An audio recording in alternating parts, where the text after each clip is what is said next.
Assalamualaikum. Kita buka surah Fatah. Surah yang ke-47, ke-48. Selepas daripada surah Muhammad. Alhamdulillahi Rabbil Alamin. Allahumma salli wa sallim ala Muhammad wa ala Muhammad. Allahumma faqihna fid din wa 'allimna ta'wila wa hadina ila sawa'is sabil. اللهم وفقنا لما تحب وترضى واجعل آخرتنا خيرا من الأولى رضينا بالله ربا وبالإسلام دينا وبمحمد نبيا ورسولا أعوذ بالله من الشيطان الرجيم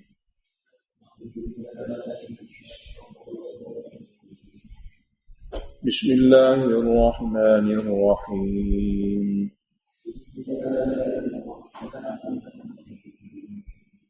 إنا فتحنا لك فتحا مبينا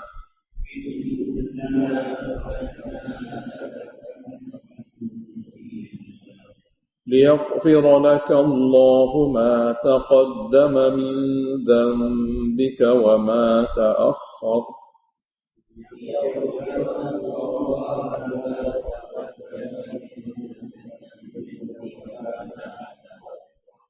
ويتم نعمته عليك ويهديك صراطا مستقيما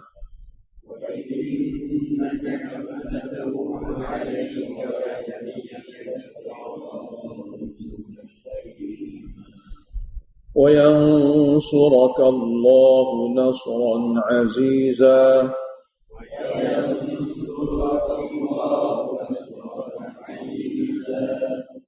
هو الذي أنزل السكينة في قلوب المؤمنين ليزدادوا إيمانا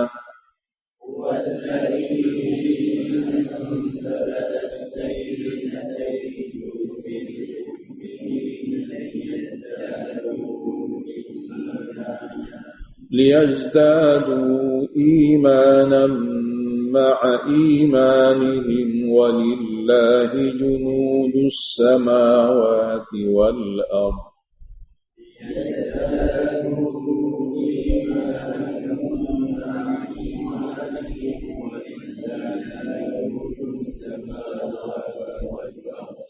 وكان الله عليما حكيما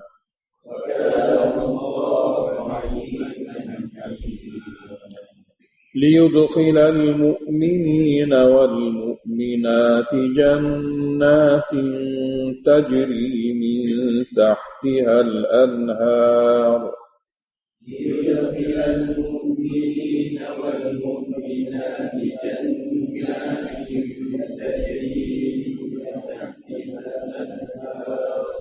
تجري من تحتها الأنهار خالدين فيها ويكفر عنهم سيئاتهم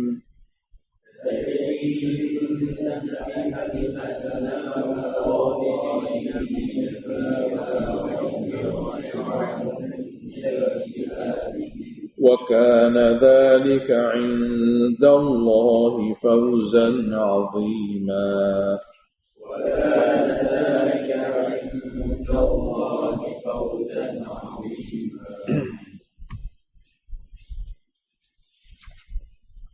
Surah Fatah hubung kait dia dengan surah sebelum, dengan surah Muhammad, ada beberapa perkara yang sama yang Allah Ta'ala sebut dalam surah sebelum.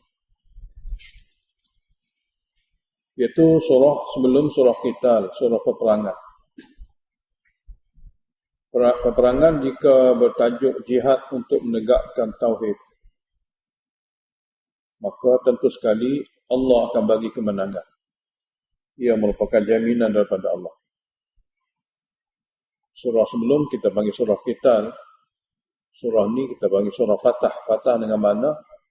Kemenangan, dapat menguasai daerah asal daripada daerah kufur bertukar, dikuasai oleh orang beriman menjadi daerah yang Islam, daerah beriman. Jadi qital apabila dibuat atas dasar jihad fi sabilillah, tentu Allah Ta'ala akan bagi kemenangan. Mana sebelum ni kita baca mengenai qital sedikit sebanyak mengenai peperangan atas tajuk yang benar.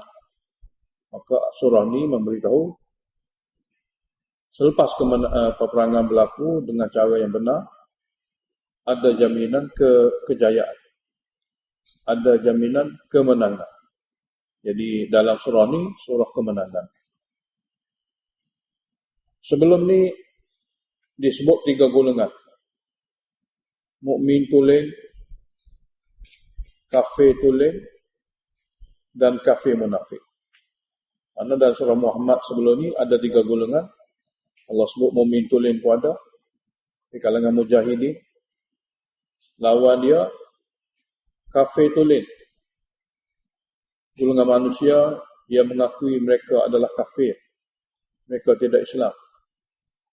Yang ketiga, munafiki. Iaitu mengaku Islam, hakikatnya kafir. Jadi ketiga-tiga golongan itu Allah Ta'ala sebut dalam surah sebelum ni. Manakala surah Fatah juga diulangi, perkara sama juga disebut. Dalam ni ada mukmin tulen dan ada kafir tulen. Kafir tulen dengan mana kafir yang mengaku dia bukan Islam. Dan yang ketiga, munafik. Munafik adalah yang zahirnya Islam, hakikatnya dia musuh Islam. Jadi sana juga diberitahu, sini juga diberitahu. Dan kedua-dua surah ini surah Madaniyah. Surah yang turun selepas hijrah. Cuma sedikit perbezaan. Surah sebelum ni diturunkan pada permulaan hijrah. Sebab dalam tu ada ayat yang janji untuk turunkan surah qital. Mana turun pada awal hijrah.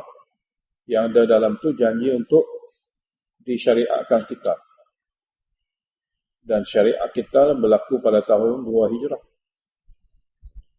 Itu peperangan Badar. Itu qital pertama yang besar yang berlaku. Jadi surah Muhammad ada dalam tu sebut akan diturunkan surah yang ada dalam tu qital, peperangan.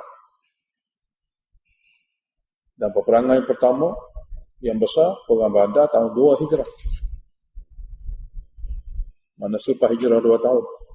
Surah Fatah ni pula dia turun malam ketika Nabi dan sahabat balik daripada Hudaibiyah yang berlaku pada tahun 6 hijrah. Berlaku pada tahun 6 hijrah. Maknanya surah qital, surah Muhammad sekitar tahun 1 atau 2 hijrah. Manakala surah Fatah adalah tahun 6 hijrah. Dan diturunkan pada waktu malam semasa balik daripada Hudaibiyah. Dan kedua-dua surah ini disebut nama Nabi Muhammad. Surah Muhammad juga disebut nama Nabi Muhammad. Surah Fatah juga disebut nama Nabi Muhammad.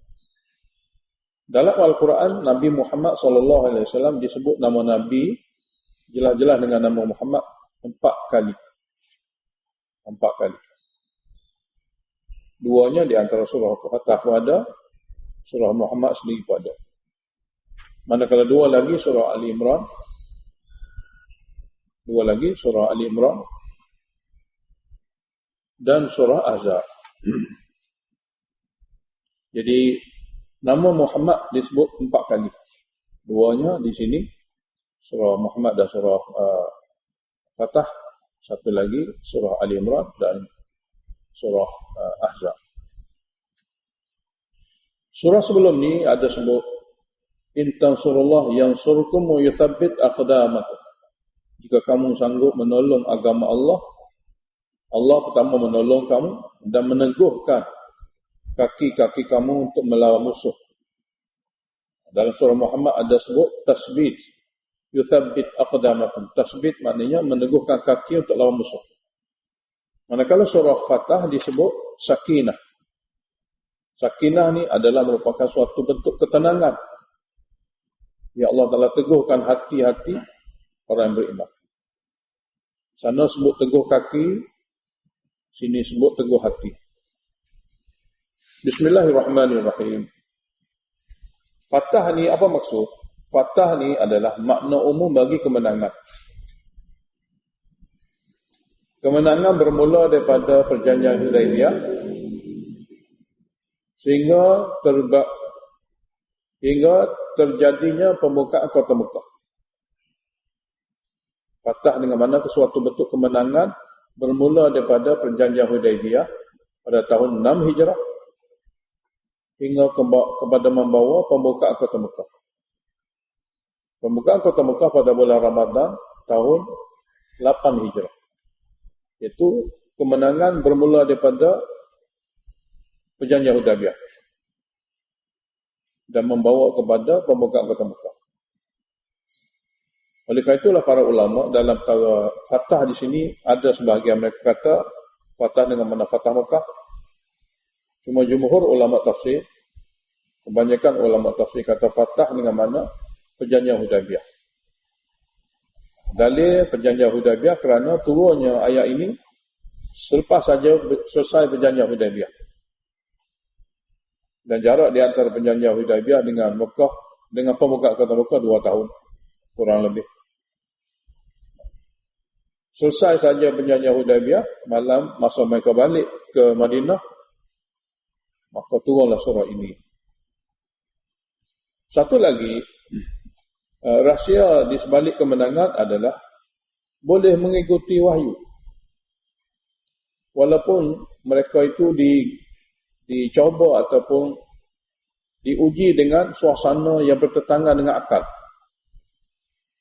Walaupun mereka itu dicoba dan diuji dengan suasana yang bertentangan dengan akal semasa perjanjian Hudaibiyah. Kalau disebut pada akal biasa, manusia tak patut terima perjanjian. Tak patut terima perjanjian. Tapi oleh kerana Nabi SAW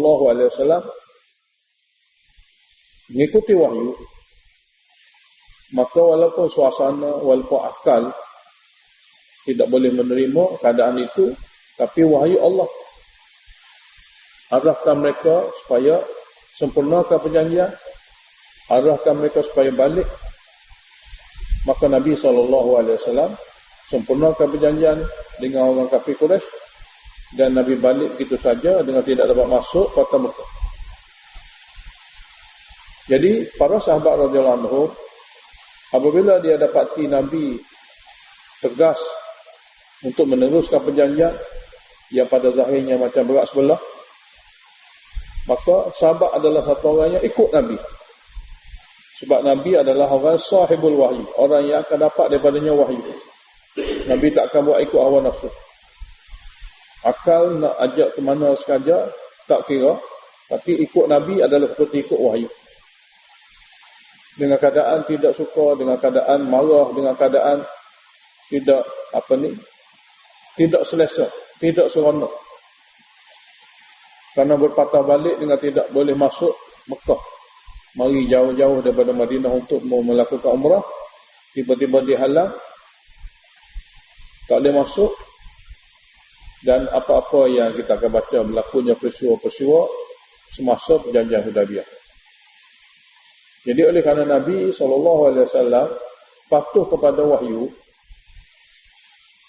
maka Nabi buat semua sekali atas dasar mengikuti wahyu. Walaupun di segi zahirnya sahabat-sahabatnya semua tidak bersetuju. Kerana mereka itu tengok keadaan suasana dan juga tuntutan akal masing-masing. Cuma para sahabat walaupun akal dia ataupun fikiran dia tidak membantu dia, fikiran dia tidak boleh diikuti kerana bertentangan dengan perbuatan Nabi, maka mereka ikut saja. Nabi kata kita sempurnakan perjanjian, kita sempurna. Walaupun di segi akal tak patut sempurnakan perjanjian kerana berat sebelah. Kemudian Nabi ajak balik bertahlul dengan menggunting dan mencukur rambut dan menyembelih binatang yang dibawa untuk hadiah di semasa umrah, disembelih di situ saja dan balik. Jadi Nabi ajak berpatah balik dengan melakukan tahallul di situ juga tidak disukai oleh akal mereka. Cuma para sahabat apabila Nabi buat, maka mereka ikut. Ikuran kerana perkara-perkara seperti inilah Allah Ta'ala bagi berita gembira dapat kemenangan.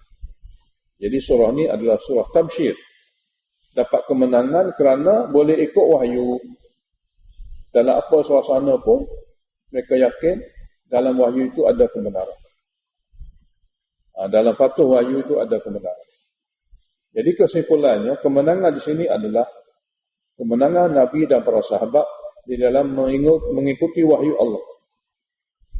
Mengikuti kehendak Allah yang diturunkan melalui wahyu. Dan Nabi buat semua apa yang diarahkan oleh Allah Ta'ala. Dalam surah ni, dia sebenarnya banyak perkara-perkara di segi asbabun nuzul yang kita tidak kena tahu. Tanpa mengetahui asbabun nuzul, tidak mungkin kita boleh menjelaskan surah ini, makna dan tafsirannya dengan baik. Tak mungkin. Ini adalah di antara surah yang banyak asbabun nuzul kita kena tahu. Dia panggil asbabun nuzul yang wajib tahu. Sedangkan banyak asbabun nuzul yang kita tak wajib tahu, yang tidak ada hubungan dengan turunnya ayat. Dalam banyak-banyak surah Fatah, surah Ahzab adalah surah-surah yang kita wajib tahu asbabun nuzul untuk memahami ayat dengan betul, dengan baik. Jadi tentu sekali asbabun nuzul tentang surah ini kita kena tahu. Asalnya sebelum surah ini diturunkan, Nabi bermimpi Nabi melakukan tawaf di Baitullah. Dan dia beritahu pada sahabat dia. Dia melakukan tawaf dengan sahabat-sahabat dia. Dan mimpi Nabi adalah wahyu. Maka para sahabat yang sudah sekian lama tak balik ke kampung halaman dia, meninggalkan kota Mekah hanya kerana nak ikut Nabi, nak berjuang bersama Nabi, nak menegakkan tauhid, nak menyebarkan agama Allah yang mulia. Jadi apabila ada alamat Nabi bermimpi, maknanya mereka akan masuk Mekah. Maka bergembiralah sebahagian besar sahabat-sahabat yang berada di kota Madinah untuk pergi bersama Nabi melakukan tawaf, melakukan umrah. Dan Nabi jemput semua sahabat-sahabat dia, selain daripada orang-orang yang Nabi lantik untuk mengawal dan menjaga kota Madinah itu. Semua sahabat yang tidak dipilih untuk mengawal ikut Nabi. Lebih kurang 1,400. Manakala yang tak ikut adalah munafikin. Baik orang Madinah pun boleh jadi ada. Lebih-lebih lagi apa yang Allah sebut sini, orang Islam Badui yang berada di sekitar kota Madinah. Mereka itu adalah golongan Islam yang tidak sempurna, golongan munafik. Dalam masa dia mengatakan kami Islam, tapi mereka akan ikut Islam tengok keadaan. Munafik jenis itulah, jenis ikut Islam tengok keadaan. Kalau menguntungkan dunia, kita teruskan. Kalau nampak bahaya, kita tunggu dulu. Ini munafikin. Dan berlaku pada masa itu. Jadi apabila Nabi jemput semua umat Islam pergi bersama-samanya melakukan umrah, hasil daripada apa yang dia mimpi, dan mimpi Nabi wahyu, maka semua sahabat yang beriman ikut Nabi, sertai Nabi. Yang munafikin sahaja tak pergi. Munafikin dalaman yang duduk di kota-kota Madinah, dan munafikin pinggir-pinggir Madinah, di kalangan Arab-Arab, kabilah-kabilah. Dalam tafsir kita akan dapati asbabun nuzul sebut nama-nama kabilah itu. Mereka bagi alasan. Munafikin dia bagi alasan, kami sangat sibuk. Keluarga kami, harta kami yang banyak, tidak ada orang boleh menguruskannya, maka kami tak mampu nak ikut Nabi. Dengan begitu pun, wahai Rasulullah, mintalah kepada Allah supaya Allah ampun dosa kami kerana alasan-alasan ini. Asalnya dia bukan tak mahu pergi ikut Nabi, ikut kerana kesibukan menjaga harta dan anak pinak mereka. Tapi ada dalam hati mereka, apabila Nabi dan sahabat pergi ke kota Mekah, maka mereka akan dibunuh. Mereka tak mungkin boleh balik ke Madinah lagi. Mereka akan mati. Kerana ambil kira dengan akal mereka. Tengok, ambil kira dengan akal. Dia kata, kerana dulu kita dah berperang pada perang Badar. Kemudian perang Uhud. Kemudian peperangan Ahzab. Baru berlaku. Ini semua peperangan menggambarkan orang kafir ini geram kepada kita. Yang akan tunggu-tunggu peluang yang baik untuk dia bunuh kita. Apa arti peperangan? Artinya nak menghapuskan umat Islam. Jadi kita nak pergi ke Mekah dengan tidak alat senjata dan nak pergi tawaf. Tentu sekali itulah peluang terbaik bagi orang Mekah untuk bunuh, kata mereka. Jadi di atas fikiran inilah mereka tak ingin ikut Nabi, cuma alasan lidah mereka sibuk, kami banyak urusan, keluarga kami berajak pada kami ada di rumah, harta-harta benda kami tidak ada yang boleh ganti. Itu semua itu adalah alasan-alasan rekaan, bukan sebenar. Dan inilah gaya munafikin semasa Nabi. Cara dia tak mampu nak ikut Nabi atas dasar Nabi. Dia ikut Nabi pun atas dasar akal juga. Jika ada di segi akal mereka keuntungan-keuntungan, mereka ikut. Kalaulah ada di segi akal mereka bahaya-bahaya, walaupun Nabi ajak, mereka tak mampu ikut. Jadi masih menggunakan akal dalam mengikuti agama. Itu munafikin. Dan sifat ni kalaulah ada pada sesiapa saja, di zaman mana sekalipun, ia adalah jenis sifat nifah. Tidak original, tidak asal mukmin yang sebenar. Jadi kisah yang ada dalam ni, suatu ilmu kepada kita. Jadi apabila mereka dapati Nabi balik dengan tidak ada satu orang pun mati, selamat belaka, semua terkejut. Kemudian Nabi dan sahabat apabila mereka tak mampu nak masuk Mekah, dihalang oleh orang kafir dengan sebab-sebab tertentu yang kita akan baca, dan mereka tak pasal balik dengan arahan Allah melalui wahyu.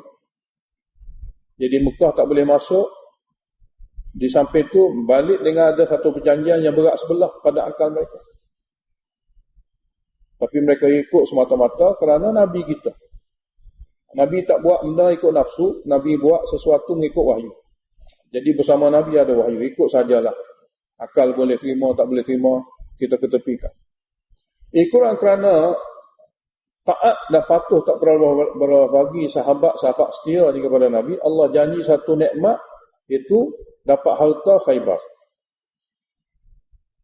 Allah janji satu nikmat dapat harta Khaybar dengan cara diarahkan Nabi dan para sahabat pergi ke Khaybar, kepung dan tawan daerah Khaybar yang kaya raya sana. Dan sahabat yang kena pergi adalah sahabat yang hadir Hudaibiyah sahaja. Orang lain tak boleh. Sebab ia merupakan hadiah. Hadiah daripada Allah untuk orang ikut wahyu. Hadiah duniawi. Untuk orang ikut wahyu dan patuh pada seruan Nabi ataupun patuh kepada arahan Nabi. Jadi apabila mereka, para sahabat yang sampai ke Madinah ini, bersiap sedia untuk pergi ke Khaybar, dan Khaybar mereka pun tahu Yahudi yang tidak ada kemampuan yang hebat dalam peperangan. Walaupun dia ada pengaruh, kaya raya, tapi di sudut peperangan mereka tak mampu. Jadi seolah-olahnya pergi ke Khaybar, pergi ambil semua harta.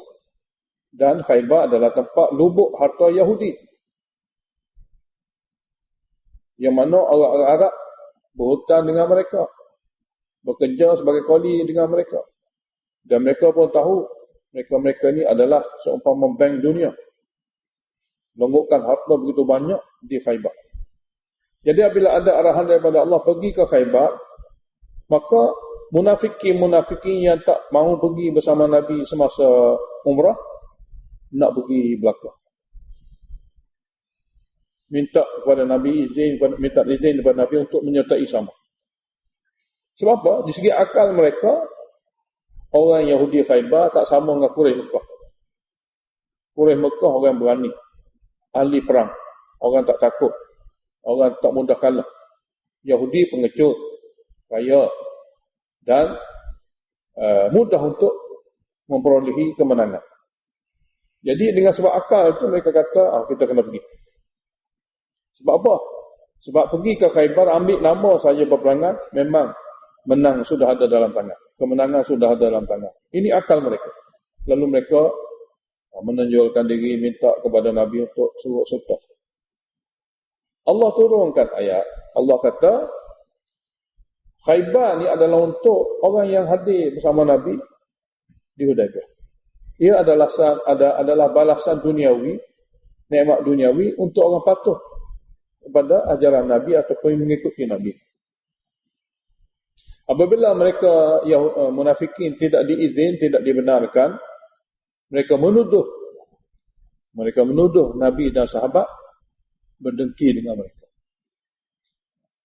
Mereka menuduh sahabat-sahabat ini berdengki dengan mereka kerana tidak suka berkongsi kebaikan dengan mereka. Tamak kepada harta dunia, tak mahu bahagikan juga kepada mereka. Dengki. Takut mereka juga dapat habuan dunia bersama. Jadi tuduhan ini adalah tuduhan yang melibatkan akidah sebenarnya. Pertama, dia menuduh orang baik jahat. Dia menuduh orang jujur tu orang berdengki. Kurang kerana dilarang untuk menyertai Nabi dan sahabat ke Khaybar. Jadi munafik itu kerja dia. Apabila dunianya dihalang, dia tuduh bermacam-macam. Jadi Allah bongkar semua ini dalam surah ini.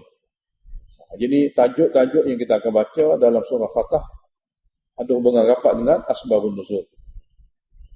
Kemudian Allah Ta'ala beritahu kepada mereka, sebab munafikin yang berada di sekitar Madinah, dia bukan munafikin hingga ke akhir hayat. Dia adalah golongan munafikin yang boleh berubah. Daripada ayat-ayat ulama tafsir kata, Allah Ta'ala ceritakan dalam Al-Quran, ada jenis orang munafik, dia akan berubah. Sebab itulah nama-nama mereka bukan semua disampaikan kepada Nabi. Sebab sebahagian besar munafikin, dia akan bertukar menjadi mukmin tulen. Jadi Allah Ta'ala bagi tahu kepada mereka, pada masa ini kamu semua tak boleh pergi. Sebab ini adalah janji hadiah kepada orang tertentu. Orang yang ada kesanggupan. Orang sudah tunjuk bukti dia ni ikut agama yang benar. Jadi hadiah untuk mereka. Jadi kalaulah hadiah ni adalah untuk mereka, maka kamu tak boleh. Kamu tidak ada sifat yang boleh dapat hadiah. Tapi kalau kamu nak juga keuntungan duniawi, tapi bukan kali ini. Pada kali ini tak boleh. Kamu akan diajak berjihad pada kali lain. Sekiranya kamu jujur, sekiranya kamu benar-benar mujahid, kamu benar-benar Muslim, apabila disuruh untuk berjihad pada kali yang lain, kalau kamu ikuti dan menyertainya, Allah akan bagi. Itu tidak ada masalah. Bukan ini saja peperangan dalam Islam, peperangan akan ada lagi satu demi satu. Jadi dalam ayat ini juga memberitahu sebagai ramalan, golongan-golongan ini disuruh dan diajak untuk berjihad. Di antaranya melawan Arab-Arab bukit. Dan golongan-golongan murtad selepas padanya wafatnya Nabi SAW. Jadi ada di antara mereka ikuti dan dapat kemenangan dan dapat habuan. Sebahagian besar di kalangan ulama berpendapat mereka disuruh dan diajak untuk berjihad bukan saja zaman Sayyidina Abu Bakar untuk memerangi kaum yang murtad, juga berterusan hingga zaman Sayyidina Umar, hingga zaman Sayyidina Osman, untuk memerangi kaum-kaum lain yang lebih besar di kalangan Rom, di kalangan Parsi. Jadi Allah beritahu, kalau kamu betul-betul mukmin, satu saja alamat ialah kamu sanggup keluar berjihad untuk membela agama. Sanggup mengorbankan apa yang kamu sayang. Baik diri kamu, baik harta benda, baik nyawa kamu. Kalau kamu boleh buktikan ketiga dengan ini untuk agama, maka kamu adalah orang mukmin tulen, tidak munafik. Jadi tunggulah pada waktu itu, apabila disuruh dan diajak melalui khalifah-khalifah Nabi, kamu ikutilah. Jadi bukan maknanya kamu tidak akan diterima untuk keluar berjihad. Kamu bukan tidak akan diterima untuk membuktikan iman yang sebenar. Tapi untuk kali ini kamu tak dibenarkan, ia merupakan janji daripada Allah. Kalau kamu ikut juga, kalau kami benarkan juga, kamu menyertai kami seperti mana kami mengubah janji Allah. Dia tak boleh. Seperti mana kami akan mengubah janji Allah. Sebab ia merupakan janji. Allah nak bagi kepada 1,400 orang ni sahaja hadiah Khaibah. Kalau kami ajak kamu, kami izinkan kamu menyertainya, seolah kami telah merosakkan janji Allah. Jadi permohonan kamu, permintaan kamu untuk menyertai kami, paksa kami bawa sama, seolah-olah kamu mahu mengubah janji. Mahu mengubah janji Allah. Jadi janganlah buat seperti itu. Dan kami tak akan buat seperti itu. Bismillahirrahmanirrahim. Inna fatahna laka fatham mubina. Jadi surah ni turun selepas berlakunya perjanjian Hudaybiyah dan balik. Semasa balik ni turun waktu malam. Dan dia sebagai tafsir. Bahawa kami memberi kemenangan kepada kamu, kemenangan yang betul jelas nyata. Supaya apa? Liyaghfira lakallahu ma taqaddama min dhanbika wa ma ta'akhkhara. Supaya Allah Ta'ala boleh mengampuni kesilapan dan kesalahan kamu yang terdahulu dan yang akan datang. Apa-apa saja kekurangan dan kecacatan dalam keputusan kamu, Allah Ta'ala akan maafkan. Yang kedua, wa yutimma ni'matahu 'alaika. Allah Ta'ala akan sempurnakan nikmatnya ke atas kamu dengan memberi kepada kamu kemenangan, dengan mendapat menakluk hati-hati manusia dengan cara bertukar akidah daripada syirik kepada Islam. Sehingga lama kelamaan mereka akan masuk Islam berduyun-duyun, sehingga daerah-daerah mereka telah bertukar menjadi daerah Islam. Tidak lagi menjadi daerah orang kafir. Itu menyempurnakan nikmatnya ke atas kamu, iaitu menzahirkan agama Islam mengatasi agama lain. Setelah penganut masuk Islam, jadi tempat tinggal akan jadi tempat tinggal Islam. Kalau satu kampung penduduk dia masuk Islam, maka kampung tu tak panggil kampung kafir, dia panggil kampung Islam. Kalau bandar tu masuk Islam, maka bandar tu menjadi bandar Islam. Jadi bertukar hanya dengan sebab bertukarnya penduduk. Jadi Allah sempurnakan nikmatnya ke atas kamu untuk menzahirkan agama Islam mengatasi agama kufur. Jadi dengan berduyun-duyun yang masuk Islam hasil daripada perjanjian Hudaybiyah ini, maka sempurnalah nikmat Allah yang Allah nak bagi kepada kamu berkuasa. Wa yahdiyaka siratan mustaqima. Dan yang ketiga, Allah Ta'ala akan sentiasa meneguhkan kamu di atas hidayah. Yahdiyaka ni Allah meneguhkan kamu di atas hidayah hingga ke akhir hayat kamu. Wa yahdiyaka siratan mustaqima. Sebab Nabi itu dah dapat hidayah. Hidayah yang diperolehi oleh Nabi pada hidayah paling tinggi. Sini nak bagi hidayah apa ni pada tahun 6 Hijrah. Campur dengan 13 tahun semasa di Mekah, sudah 19 tahun menjadi Nabi. Jadi hidayah dengan mana? Meneguhkan Nabi di atas hidayah jalan lurus ini hingga akhir hayat Nabi. Jadi satu nikmat yang besar. Jadi keampunan dosa, yang kesilapan dan kesalahan Allah maaf dan tutupi. Nikmat untuk menegakkan agama mengatasi agama lain. Dan ketiga, memberi keteguhan kepada Nabi di atas hidayah hingga wafat. Dan yang keempat, wa yansurakallahu nasran aziza. Allah akan membantu kamu dengan kemenangan yang tak boleh dikalahkan. Aziza dengan mana ghalibah. Kemenangan yang tak boleh dikalahkan. Yang ini agama Islam yang bila dia muncul satu masa dahulu, maka dia akan kekal hingga akhir zaman. Dia akan menjadi satu negara. Dia telah menjadi suatu umat. Dia telah menjadi suatu kumpulan yang sangat besar yang dikira ada kedudukan dalam dunia. Yang satu masa dia telah menguasai 2/3 dunia. Kalau dia ambil kira dengan Rom dan Parsi, jumlah mereka yang masuk Islam seolah-olah telah menguasai 2/3 dunia. Sebab dunia empayar dia dikuasai oleh dua, Rom atau Parsi. Jadi orang Rom sebahagiannya masuk Islam, orang Parsi hampir keseluruhannya masuk Islam. Dicampur dengan Arab-Arab yang berada di antaranya. Jadi situ adalah merupakan Nasran Azizan, kemenangan yang betul-betul dapat mengalahkan musuh. Dan dia orang Islam tak boleh dikalahkan. Dan memang Azizan mana tak boleh dikalahkan hingga hari ini. Jadi semua ni 4 janji daripada Allah. Kurang kerana pematuhan kepada wahyu. Sini salah satu perkara penting, besarnya kedudukan wahyu Allah.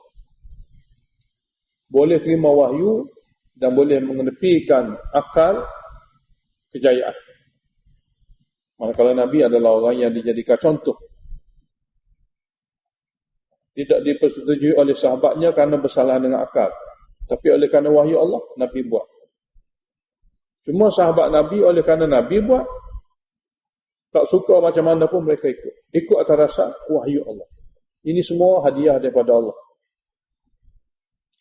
Kemudian, orang ikut wahyu, walaupun suatu masa dia berdepan dengan berbagai-bagai sifat kegelisahan, menghantui ataupun mengganggu fikiran mereka. Nanti akan jadi gitu, nanti akan jadi gini. Itu semua khayalan-khayalan yang mengganggu. Tapi oleh kerana seorang itu nekat dengan mengikuti wahyu, Allah tukar kegelisahan kepada ketenangan. Jadi tafsir kedua, mengikuti Nabi atau mengikuti wahyu yang dibawa oleh Nabi akan dapat ketenangan. Walaupun pada permulaan ada gangguan. Daripada ayat ini, huwallazi anzala as-sakinata fi qulubil mu'minin. Dialah Allah yang telah menurunkan suatu sakinah. Iaitu satu bentuk ketenangan luar biasa. Ia boleh mententeramkan mereka walaupun bercanggah dengan akal mereka. Itu luar biasa. Allah Ta'ala lah yang telah menurunkan sakinah fi qulubil mu'minin kepada hati-hati para sahabat yang betul-betul beriman. Maknanya orang munafik tak dapat sakinah. Orang munafik tak dapat. Kita akan dapat baca daripada kisah, walaupun ramai sahabat-sahabat Nabi yang hadir, ada 1-2 munafikin. Yang mereka tu orang munafik tak dapat sakinah. Kegelisahan dia menyebabkan dia lari. Dia tak boleh ikut Nabi. Dia pergi sekat jalan, lepas tu dia balik. Dia ada ketenangan. Jadi ketenangan mengikuti wahyu walaupun gangguan yang ada di luar sana. Jadi ketenangan itu membuktikan ia daripada pemberian Allah. Yang kedua, orang yang dapat ketenangan, mukmin tulen. Sebab Allah tak bagi ketenangan ini kepada munafik. Jadi fi qulubil mu'minin, Allah kata. Dialah yang telah menurunkan suatu sakinah, ketenangan luar biasa ke dalam hati-hati para mukmin. Hasil pada sakinah tadi, liyazdadu imanan ma'a imanihim. Supaya mereka bertambah. Iman mereka, yakin mereka, berserta dengan iman yang sedia ada sebelum. Kurang kerana ini adalah tuntutan wahyu, maka wahyu tadi akan menambahkan iman. Bersama dengan iman sebelum yang sudah ada. Walillahi junudus samawati wal ard. Dan milik Allah lah tentera langit dan bumi. Wa kana Allahu aliman hakima, dan Allah Ta'ala maha mengetahui lagi maha bijaksana. Allah Ta'ala boleh nak melawan, nak menghancurkan musuh Quraisy ni, dia buat dengan berbagai-bagai cara lain. Sebab tentera langit termasuk para mereka. Termasuk taufan. Termasuk bencana alam. Termasuk tempitkan guruh ataupun suara malaikat yang pernah dia guna segala-gala itu untuk menghancurkan kaum sebelum. Dan Allah Ta'ala boleh guna tentera bumi, iaitu para sahabat di kalangan pejuang-pejuang Islam. Jadi dua-dua cara Allah boleh guna bila-bila masa.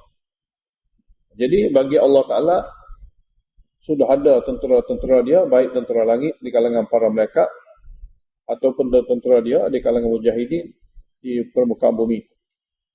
Jadi dua-dua cara ni Allah Ta'ala boleh guna. Jadi nak menghancurkan kaum Quraisy, Allah Ta'ala boleh guna cara kudrat luar biasa.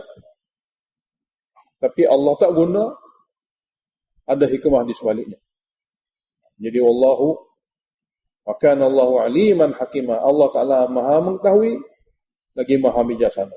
Mana dia tidak guna kuasa dia untuk menghantar kepada kaum Quraisy yang kufur angin taufan, tak menghantar suatu tempitkan suara yang kuat. Ada sebab dan ada hikmahnya. Dan hikmahnya kita dapati selepas pada kita baca ayat-ayat yang kita baca ni, rupanya ramai orang-orang yang duduk di Mekah pada masa ni, akhirnya nanti dia masuk Islam. Tunggu 2 tahun lagi. Tunggu 2 tahun lagi. Setelah satu demi satu pemuka-pemuka yang betul-betul degil, dimatikan oleh Allah Ta'ala, sebahagiannya dimatikan dalam peperangan Badar, sebahagian lain pada peperangan lain, sebahagiannya mati biasa. Setelah pemuka-pemuka yang degil itu dihapuskan oleh Allah Ta'ala dengan cara kematian, tinggal lagi mereka-mereka ini yang masih meragui, yang masih teragak-agak. Akhirnya pada tahun 8 Hijrah, selepas pada perjanjian ini 2 tahun, semua masuk Islam. Oleh kerana itu Allah tak mematikan mereka sekaligus, Allah Ta'ala bagi tempoh, akhirnya masuk Islam. Iaitu liyudkhilal mu'minina wal mu'minat. Satu lagi nikmat turunnya sakinah, dikurang kerana turunnya sakinah, mereka dapat bertahan dalam agama, tidak murtad. Dan jika bertahan seperti itu hingga mati, liyudkhilal mu'minina wal mu'minat, supaya Allah boleh memasukkan mukmin lelaki dan wanita jannatin, dalam kebun-kebun syurga yang luas, tajri min tahtiha al-anharu, yang mengalir di bawahnya sungai-sungai, khalidina fiha, berkekalanlah mereka apabila masuk dalamnya. Maknanya untuk Allah memasukkan mereka dalam syurga, Allah bagi sakinah sehingga rasa tentera. Sudah cukup agama ini, tak perlu yang lain. Kalau bertemu di antara akal dengan wahyu, ketepikan akal buat sementara. Terima dulu wahyu. Kemudian akal kena pastikan dia faham apa kehendak wahyu. Bukan akal semata-mata. Wa yukaffiru anhum sayiatihim, dan Allah Ta'ala memaafkan kesalahan-kesalahan mereka sebelum itu dengan sebab taat. Sebelum itu dengan sebab taat Allah Ta'ala maafkan kesalahan. Kerana banyak buat baik, kadang-kadang dengan cara ini kesalahan-kesalahan dimaafkan. Oleh kerana kesalahan dimaafkan, mereka akan masuk syurga. Wa kana dzalika, yang demikian masuk syurga, yang demikian dimaafkan segala silap dan salah dan dosa, indallahi fawzan azima, di sisi Allah merupakan kejayaan sangat besar. Boleh masuk syurga, kejayaan sangat besar. Boleh dimaafkan kesalahan, kejayaan sangat besar.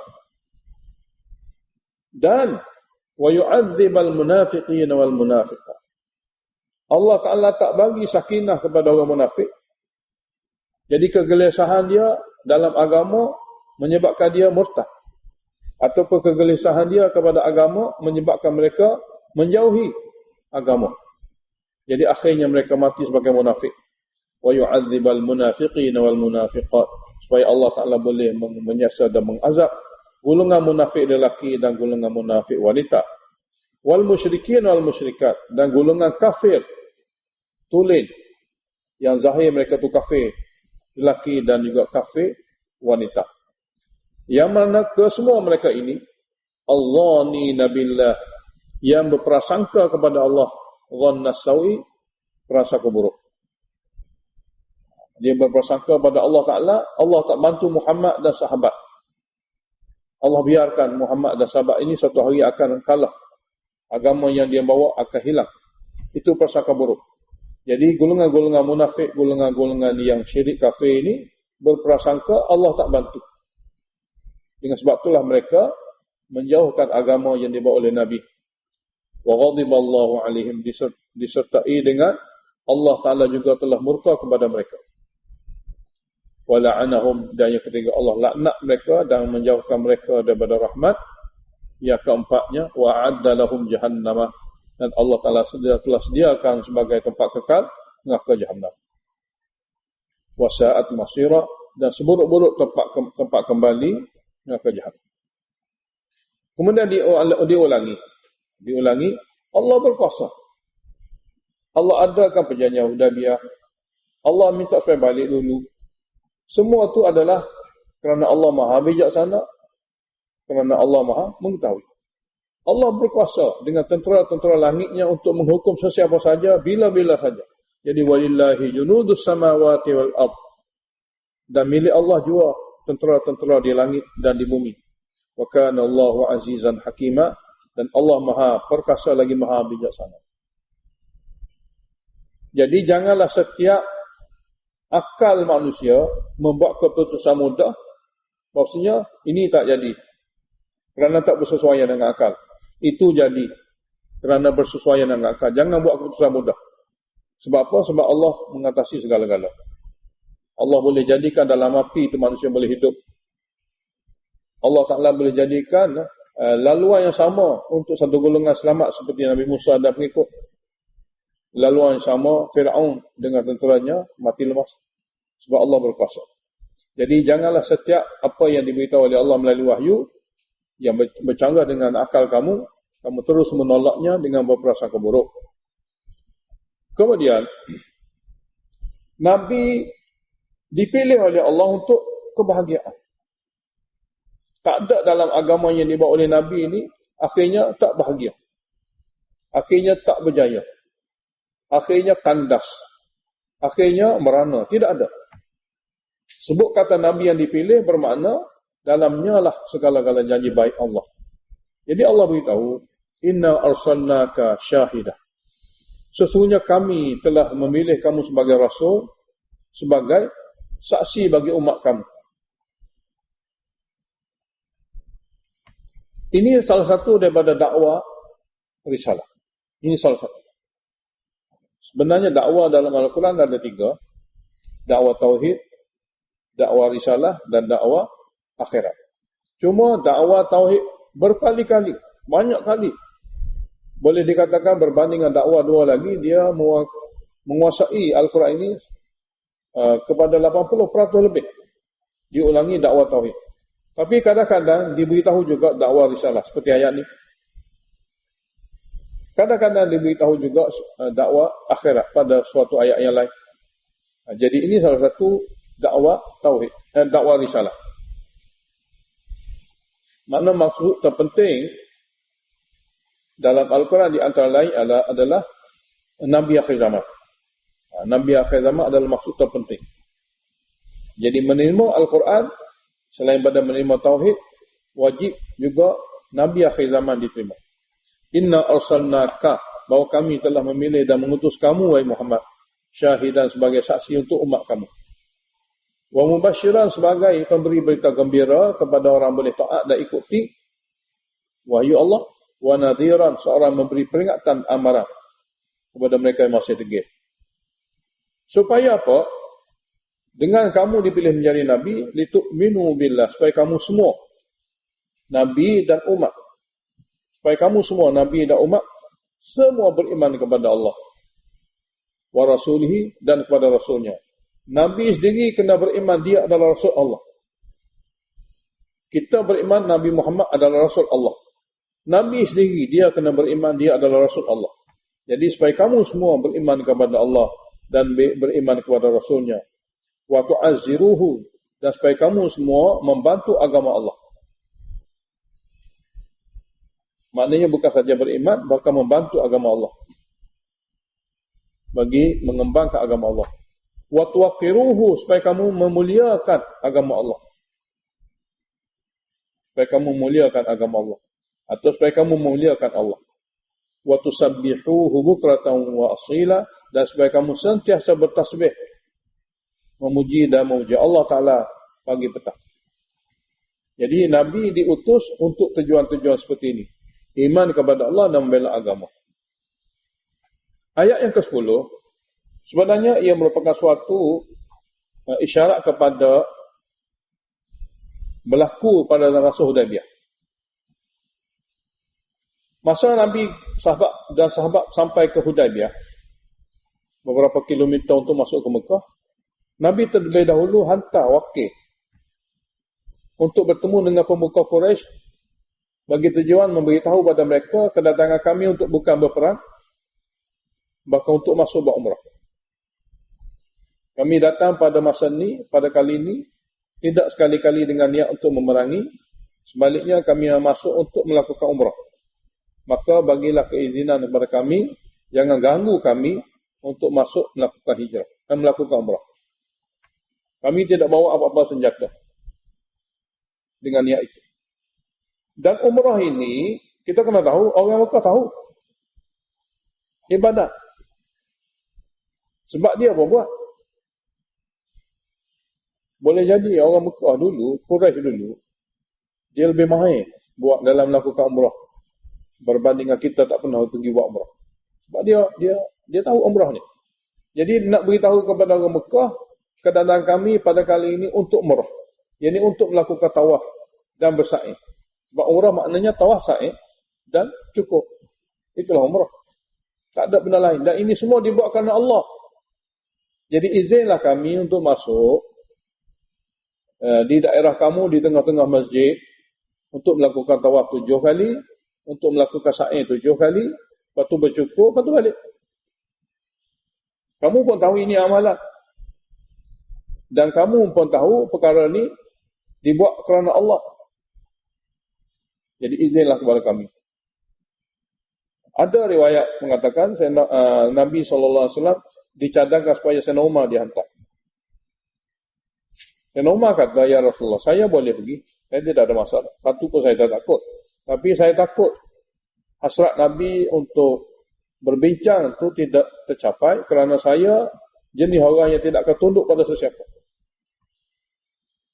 Halang kehendak saya atau halang kehendak Nabi, maka perkara tak baik akan berlaku. Saya sanggup pergi. Hinggalah Nabi kita SAW dicadangkan supaya dihantar Osman. Sebab Osman di antara lain, ramai sahabat keluarga kaum kerabat dia, di antara pemuka-pemuka Quraisy juga. Dan mereka pun kenal Osman. Dan Osman juga satu orang yang tidak keras sangat. Lalu bersetujulah Nabi hantar Sayyidina Osman pergi. Apabila sampainya Osman sebagai wakil untuk berbincang dengan orang besar Mekah, mereka kata tak boleh. Kami tak percaya. Kami memang 1,400 orang ini buat rusuhan, yang mana kami tak mampu nak jaga anak isteri kami daripada terbunuh. Kamu tak beritahu awal-awal. Kalau kamu nak buat umrah untuk diri kamu sendiri, boleh, silakan. Tapi untuk bersama-sama 1,400 orang, kami tak bagi. Jadi dalam perbincangan ini, Sayyidina Osman tunggu. Takut-takut mereka boleh berubah. Dalam masa tunggu inilah, berita palsu sampai kepada Nabi dan sahabat, Osman telah dibunuh. Berita palsu.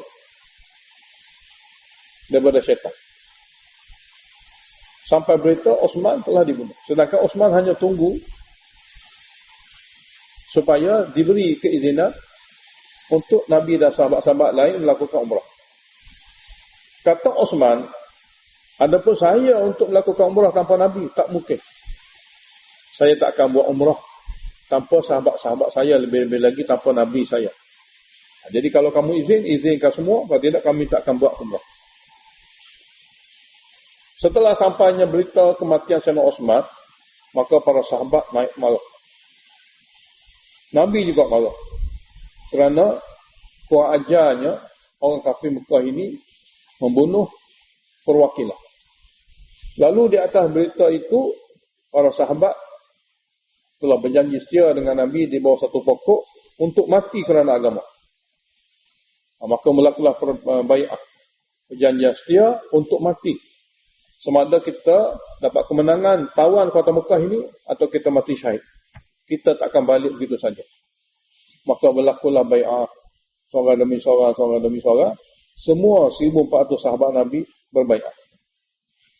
Tiba-tiba apabila pengintip orang Quraisy ni tengok sahabat Nabi dengan Nabi sudah berbai'ah untuk perang, maka mereka hantar wakil, di antaranya Suhaib bin Amr, untuk berdamai dengan Nabi. Mari perasaan kecut, sakut, maka mari mereka buat satu perdamaian. Jadi perdamaian itu di antara perkara pokok perdamaian itu ialah tiada lagi peperangan untuk tempoh 10 tahun. Pertama, tiada lagi peperangan untuk tempoh 10 tahun. Yang kedua, dibenarkan semua Arab-Arab lain yang berada sekitar Hijaz ini untuk mengikuti Quraisy atau untuk mengikuti Nabi Muhammad. Dibenarkan, bagi pilihan. Yang ketiga, yang tiga ni berat sebelah. Yakni, mana-mana orang-orang Quraisy setelah perjanjian ini berlaku, pergi ke Madinah untuk mengikut Nabi, maka wajib orang Madinah hantar balik ke Quraisy, ke Mekah. Sebab perjanjian ini, mana-mana orang Mekah pergi kepada Muhammad sallallahu alaihi wasallam untuk mengikut Muhammad di Madinah, orang Madinah wajib hantar balik ke Mekah. Tapi mana-mana orang-orang Islam yang beriman dengan Nabi Muhammad kembali ke Mekah kerana murtad, tak wajib orang Mekah hantar balik. Ini bentuk macam berat sebelah. Nabi setuju. Nabi setuju. Jadi dua golongan orang Mekah Madinah ni sudah ada satu perjanjian putus. Manakala Arab-Arab lain, dia dibenarkan. Nak menjadi orang Madinah pun tak apa, nak menjadi geng orang Mekah pun tak apa. Untuk orang Mekah saja, apabila dia pergi ke Madinah, wajib orang Madinah hantar balik. Manakala orang Madinah, kalau dia murtad lari ke Mekah, orang Mekah tak perlu hantar balik. Jadi kurang kerana bentuk berat sebelah ini, maka sebahagian sahabat tak puas hati. Tak puas hati. Ditambah pula satu kisah yang menyayat hati, iaitu salah seorang anak kepada wakil orang Mekah, Abu Jandal. Dia adalah anak Suhaib bin Amr. Suhaib bin Amr adalah wakil orang Mekah untuk berjanji, berdamai. Dia telah masuk Islam. Dia telah cuba melepaskan diri dia daripada diikat oleh ayah dia, bawa diri dia kepada Nabi semasa perjanjian. Dia minta tolong orang Islam. Jangan bawa balik, jangan melepaskan dia balik kerana dia akan diseksa oleh keluarga dia. Termasuklah ayah dia sendiri yang merupakan wakil orang Mekah dalam perjanjian itu. Sedangkan perjanjian itu masih tak dicap lagi, tidak dimateri lagi. Jadi Nabi kata, dialah Abu Janda ini tak termasuk dalam perjanjian. Tak termasuk dalam perjanjian. Bahkan dia mari bersama kami. Suhail kata, Abu Janda anak aku adalah sebahagian daripada perjanjian. Walaupun tidak ada tanda tangan lagi. Maka kamu kalau nak berjanji, nak berdamai, anak aku hendaklah kamu hantar balik. Lalu Nabi dan para sahabat memberi nasihat kepada Abu Janda, sabarlah, Allah akan bagi bantuan dan pertolongan. Maka dengan penuh sedih dan penuh penderitaan, dia dihantar balik. Jadi suasana yang menyayat hati ini banyak menguasai fikiran para sahabat. Setelah perjanjian berlaku dan setelah keadaan itu berlaku, Nabi kata kita kena balik. Tak boleh masuk perang. Kerana Osman tidak mati. Tidak ada arti kita untuk memerangi orang kafir, sedangkan kita nak memerangi mereka sekiranya Osman adalah wakil kita itu dibunuh. Dia tak dibunuh, dia dibawa balik. Mari dan balik semula ke Hudaybiyah. Jadi apabila berlaku keadaan kena balik, jadi dua perkara ada dalam fikiran sahabat. Pertama, mereka keluar daripada Madinah dengan harapan gunung akan melakukan tawaf, akan melakukan sa'i. Tiba-tiba balik saja. Sangat menyedih dan memalukan mereka. Kerana yang kedua, setelah mereka bai'ah untuk mati, tiba-tiba kena balik, seolah-olah mengalah kepada orang kafir. Kita adalah ahlillah. Kita berbai'ah atas nama Allah. Apabila kita mati, kita masuk syurga. Apabila mereka mati, mereka akan masuk neraka. Apa arti balik? Mana balik maknanya menyerah kalah. Sangat tidak patut. Ini emosi ataupun perasaan di kalangan sahabat, termasuk Sayyidina Umar radhiyallahu anhu. Dan Sayyidina Umar sendiri pergi jumpa Nabi. Dan Nabi beritahu, aku adalah Rasul Allah, Nabi kata. Allah tidak akan sia-siakan aku dan apa saja arahannya. Apabila dia kata balik, kena balik. Maka Sayyidina Umar tak boleh kata apa-apa, dia mengadu pada Sayyidina Abu Bakar. Apabila mengadu pada Sayyidina Abu Bakar jawab sama. Kita adalah umat yang bukan sentiasa akal itu membuat keputusan. Kita adalah umat yang akan ikut Nabi. Apa yang Nabi buat, kita ikut saja. Sehingga apabila Nabi arahkan supaya sahabat bercukur, satu orang pun tak boleh buat. Kerana mereka tak terfikir nak balik begitu saja. Sehingga Nabi kata kepada Ummu Salamah ketika itu yang menyertai rombongan, dia macam mana umat akan selamat atau macam mana umat tidak akan dihukum sekiranya dia tak boleh mengikuti arahan Nabi dia. Lalu Ummu Salamah kata kepada Nabi, ya Rasulullah, keadaan sekarang ini keadaan sangat bercelaru. Pikiran-pikiran mereka telah dikuasai oleh suasana. Apa salahnya jika baginda Nabi pergi sendiri, tunjuk sendiri pada mereka, cukur kepala atau gunting. Dengan tengok, mereka akan buat. Dengan perkataan, mereka tak boleh faham. Lalu Nabi pun keluar dan arahkan sahabatnya cukur rambut Nabi. Ketika itulah dilihat oleh para sahabat bahawasanya kita wajib balik, tak boleh masuk lagi Mekah. Dan sembelihan mereka sembelih di situ, balik.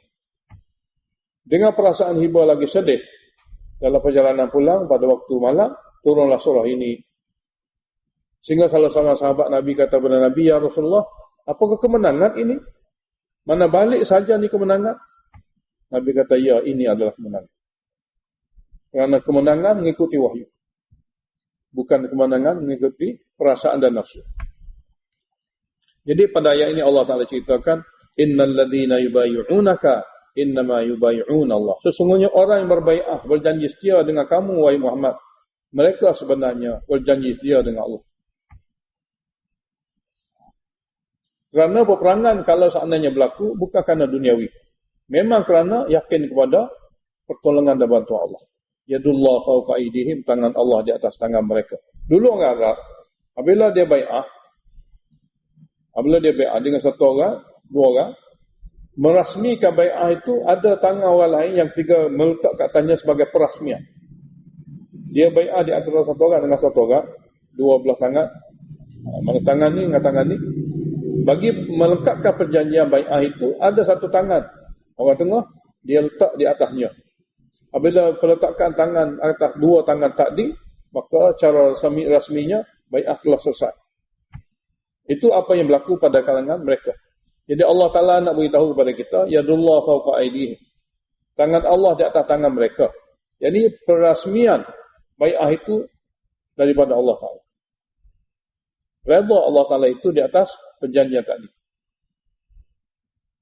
Maka faman nakatha, maka siapa saja yang melanggari bai'ah, fa innama yankuthu ala nafsi, sesungguhnya dia telah melanggari dirinya sendiri. Siapa dia yang memungkiri perjanjian dalam bai'ah itu, sebenarnya dia telah menyalahkan dirinya sendiri. Dia telah melanggari perkara yang akan membahayakan dirinya sendiri. Wa man awfa, dan siapa yang dapat menyempurnakan bima ahada alaihi Allah, janji yang dia buat kepada Allah, fa sayutihi ajran azima, maka Allah akan bagi kepadanya pahala yang sangat besar. Pahala yang sangat besar. Ayat selanjutnya kita akan sambung sepasang insya-Allah. Alhamdulillahirabbil alamin. Allahumma shalli wa sallim ala Muhammad wa ala Muhammad. Allahumma waffiqna lima tuhibbu wa tarda, waj'al akhiratana khairan min al-ula, wadina billahi rabban bil islam dina, wa bi Muhammadin nabiyyan wa rasulah.